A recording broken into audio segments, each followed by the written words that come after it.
Welcome, YouTubers. It is Everyday Shenanigans and warm greetings from the High 10. Monday, January 13th, 2020. I want to talk about friendship. I want to talk about being a friend, cutting off a friend.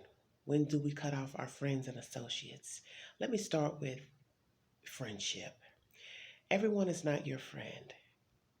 Sometimes people are associates, but we clarify them as friends. Sometimes we trust people who we shouldn't be trusting our every being and our all into. This was on my mind recently, and I thought, you know what, I'm gonna make a video about friendship because I think a lot of times we as people, we call people our friends, but they are not our friends, and maybe we are not a friend to them.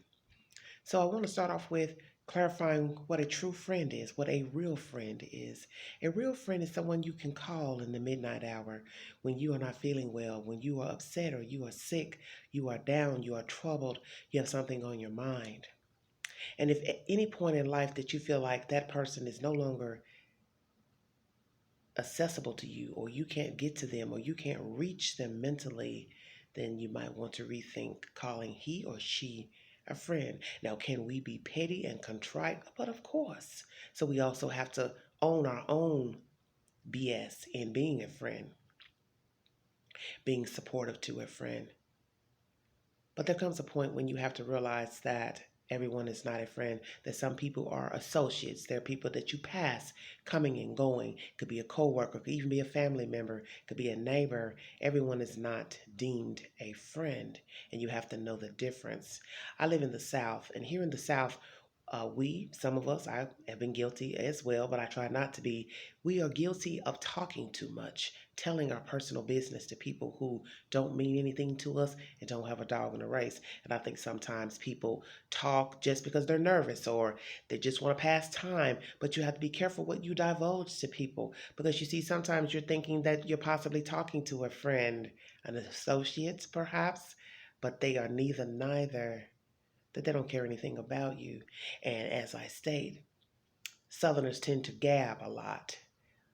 We love to talk about this and that and what happened to us yesterday, and our foot hurts and our back hurts and our knee hurts. And sometimes, really, people don't really want to hear all that. They're not really interested in your pain. They're not interested in anything you got going on.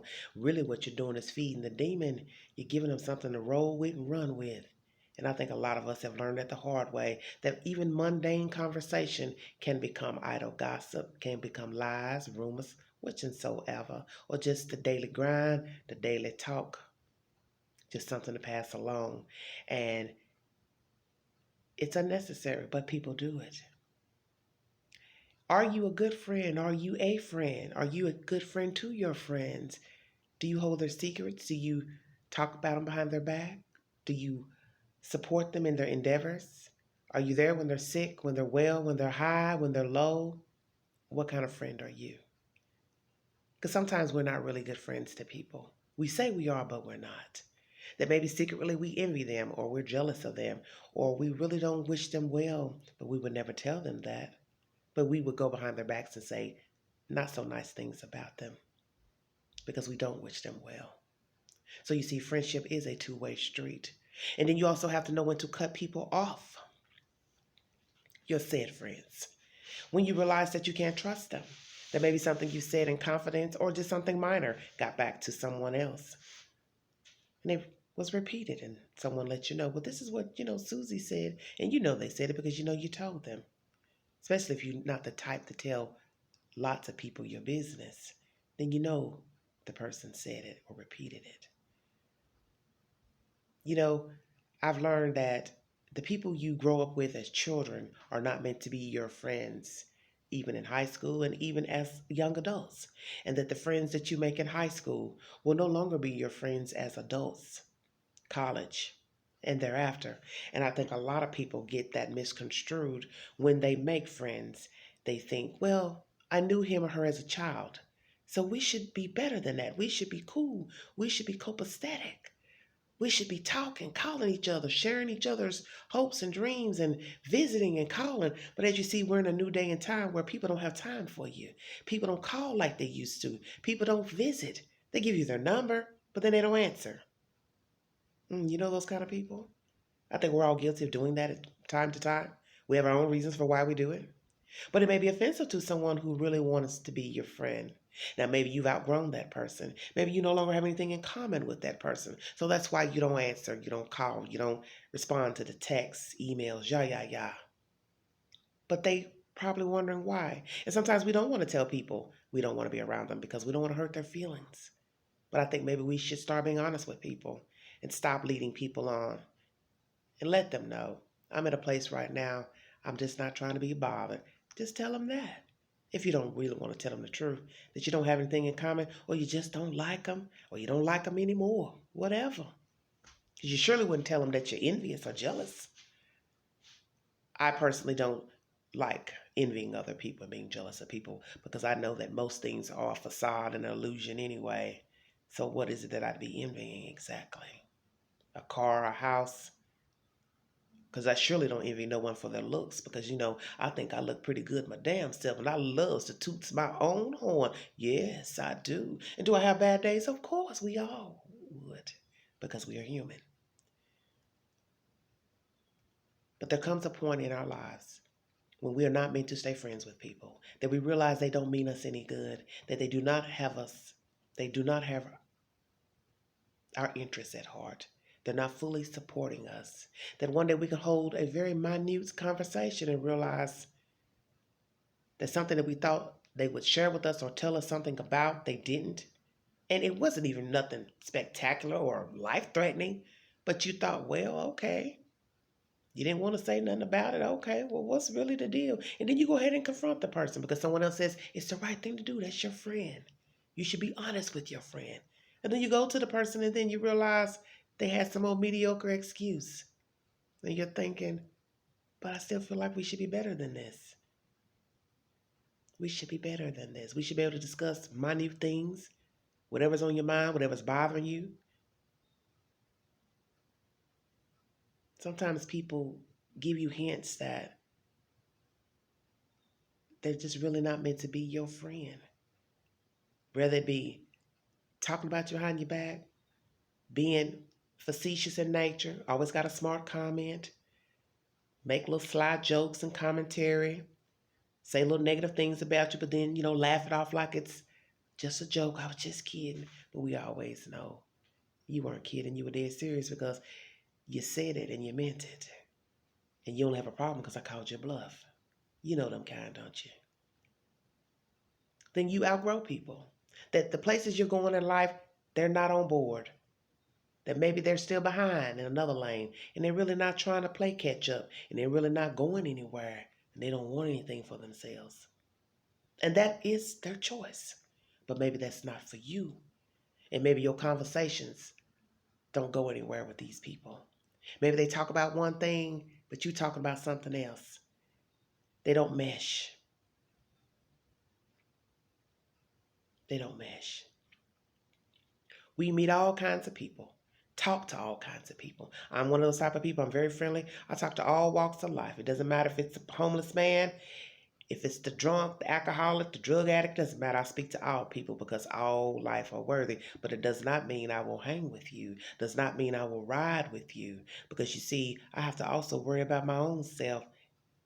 And appearances are everything. Sometimes people don't think that they are, but they are. You see, sometimes you just can't be around certain kind of people. You don't have to down them. You don't have to hate them. You don't even have to dislike them, but you're not meant to be around them. And I think that is what the problem is with a lot of people. We don't know when to cut people off. We don't know when to say, I don't need to be around this person for said reasons. I don't need to be talking to this person. I don't need to be confiding in this person. I don't need to be doing things for this person. And nor do I need to have them doing things for me. Because that also can cause problems as well. Having people do things for you and then later they use it against you. So there's so many reasons and ways of learning people and knowing when possibly to cut them off. As I state, betrayal is one.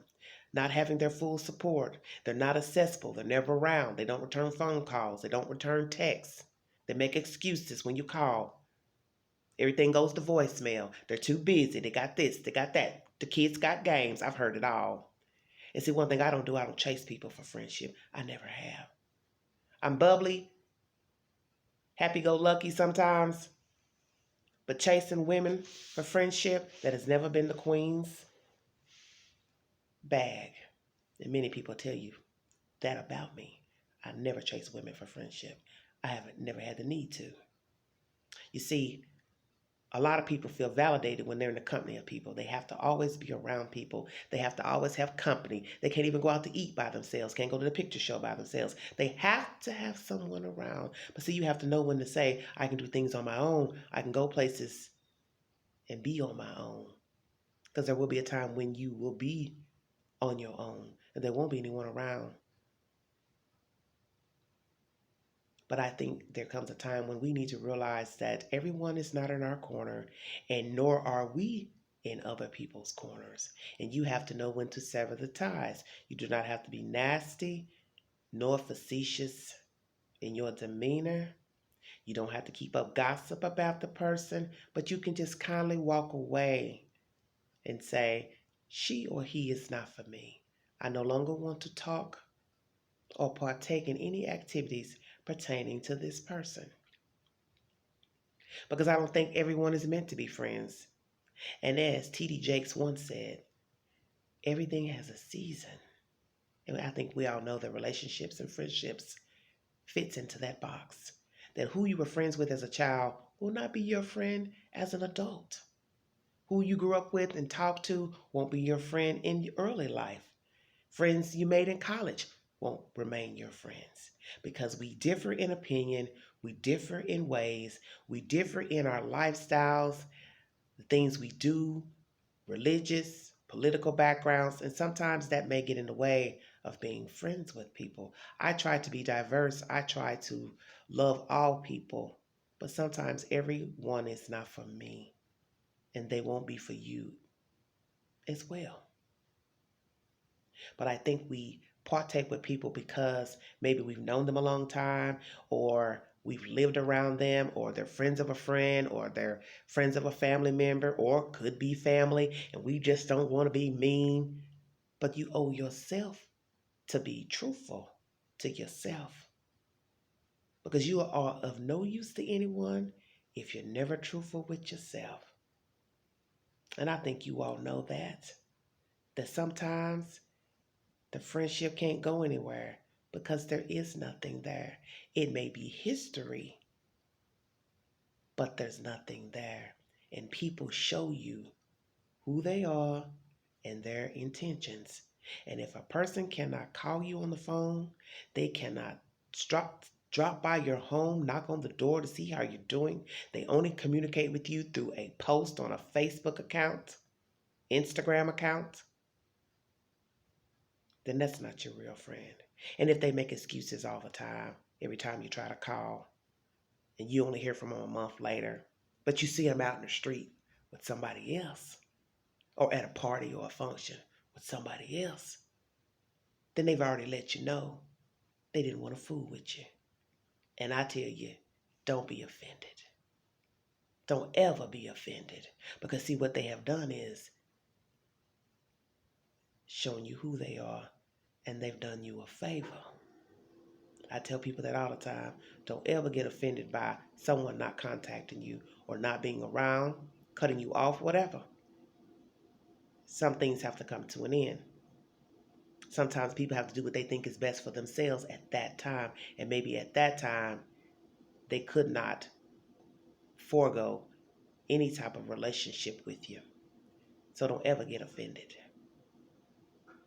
Take heed and follow suit. This is Everyday Shenanigans. Thanks for joining me. Like and share. And until the next video, I'll talk to you guys later. Bye-bye.